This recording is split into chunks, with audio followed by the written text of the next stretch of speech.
So the first day of Eagles training camp is in the books, so coming up on today's show, day one observations from the first day of practice.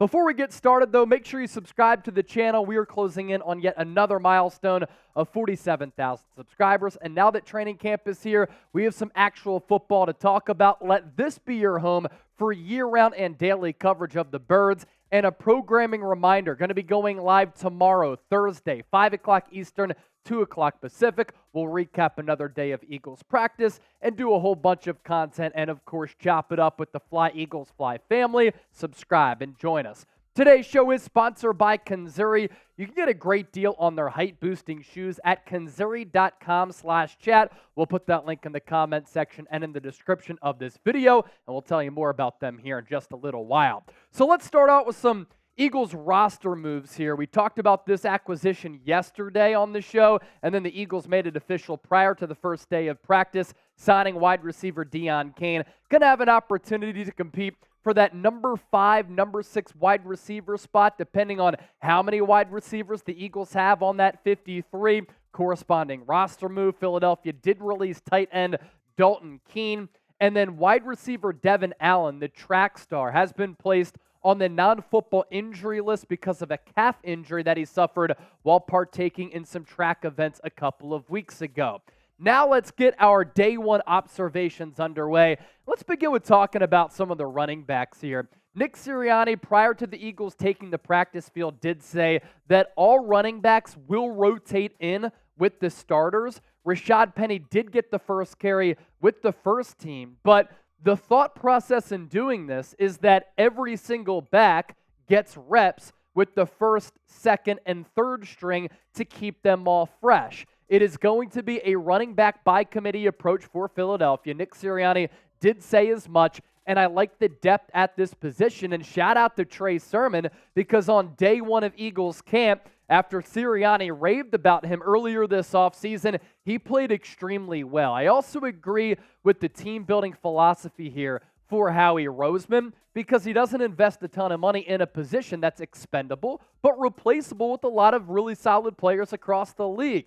Eagles are number 23 among 32 teams in running back spending. All of their running backs combined making just over $7 million. And last year, right around that same philosophical thought approach, 23rd in the NFL with their running back spending. This is also good news going into camp. I like the culture that Nick Sirianni has built.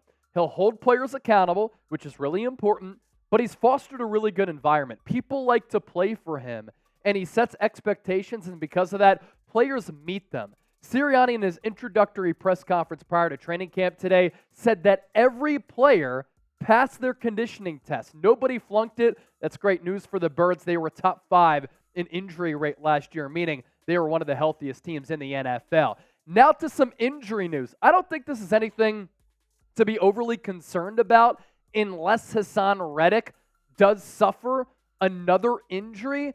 So he didn't practice today because of a groin injury. If he re-aggravates that, that is something that could last a couple of weeks. You don't want that to happen for one of the premier edge rushers in the game. He's expected to be back soon, but I wouldn't be surprised if the Eagles, who nowadays, compared to previous years, do have a good medical staff, decide to sit him for a little while until they know for a fact there is no chance of re-injury. Because what Reddick did last year, very, very impressive. What he's done since getting off to a slow start after being that high pick by the Arizona Cardinals out of Temple, actually that draft in Philadelphia too, and for him to grow up across the river in New Jersey, pretty good story there.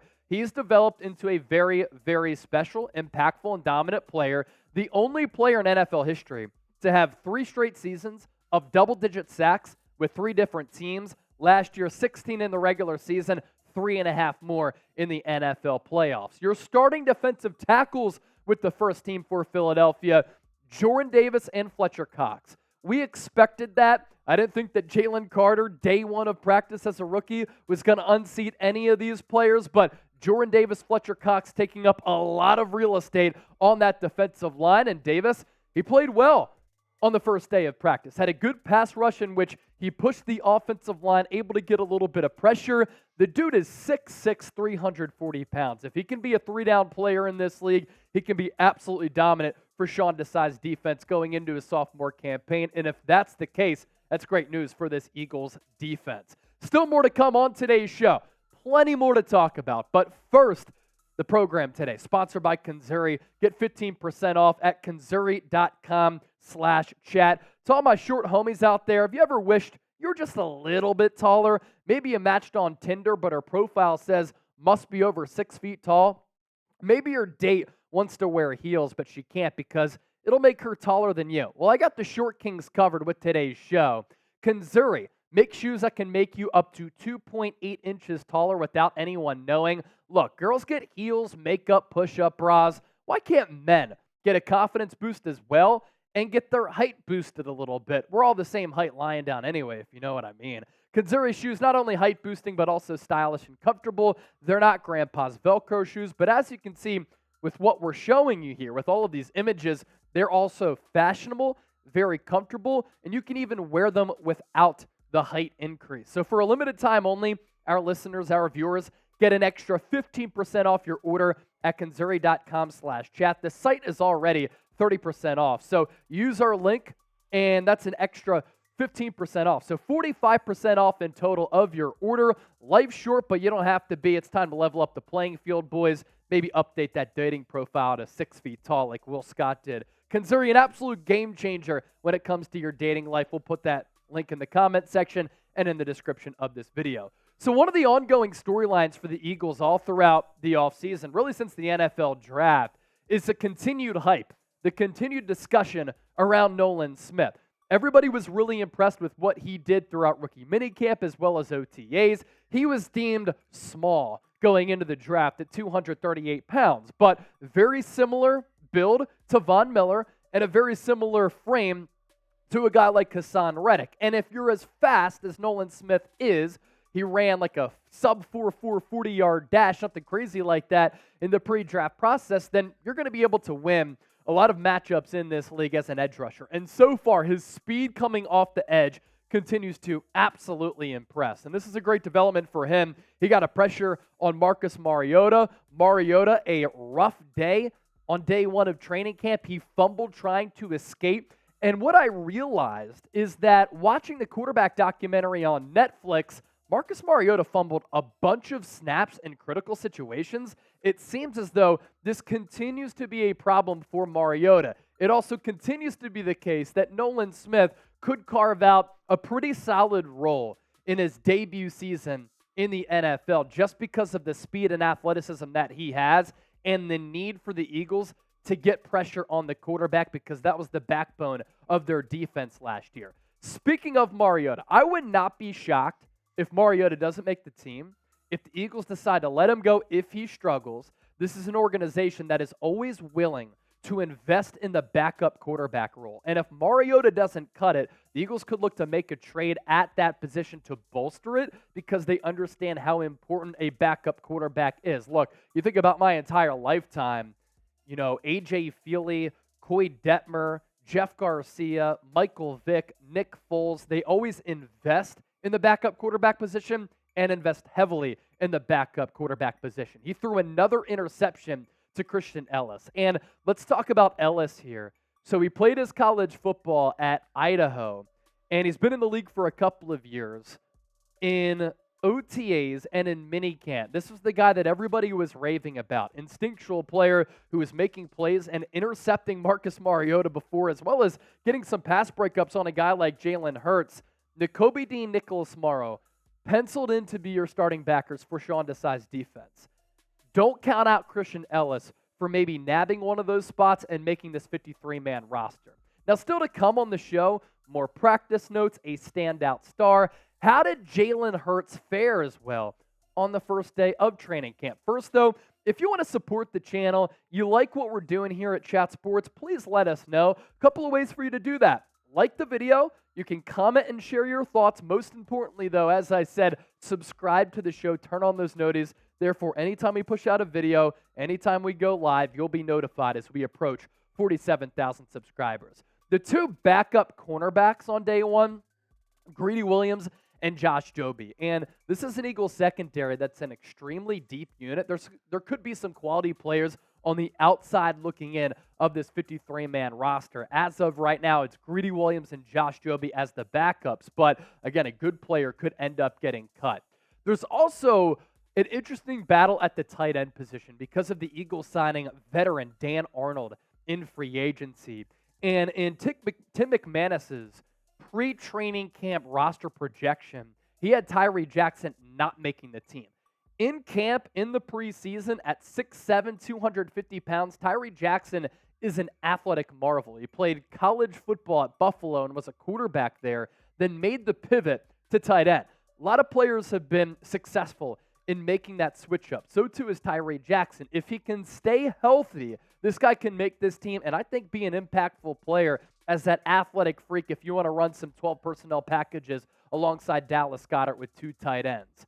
Reed Blankenship, James Bradbury, also impressing on day one. Had a couple of good pass breakups. Bradbury in the end zone, or around the end zone for some red zone drills. And then Reed Blankenship, whose Pro Football Focus numbers last year were very, very solid, continues to have the inside track at being one of the team's starting safeties. As for Jalen Hurts at the start of training camp, shout out to Elliott Shore Park for some of his training camp notes, but also these Jalen Hurts statistics. Does a great job for 94 WIP, Go Birds podcast. He charted and does chart every single throw that all of the quarterbacks make, including Hurts. And today, 6 of 10 on his completion and attempts, 2 touchdowns, no interceptions. He's also getting pressured a lot by the Eagles defensive line that ESP had noted won the day against this Eagles offensive line. Have a day, Dallas Goedert.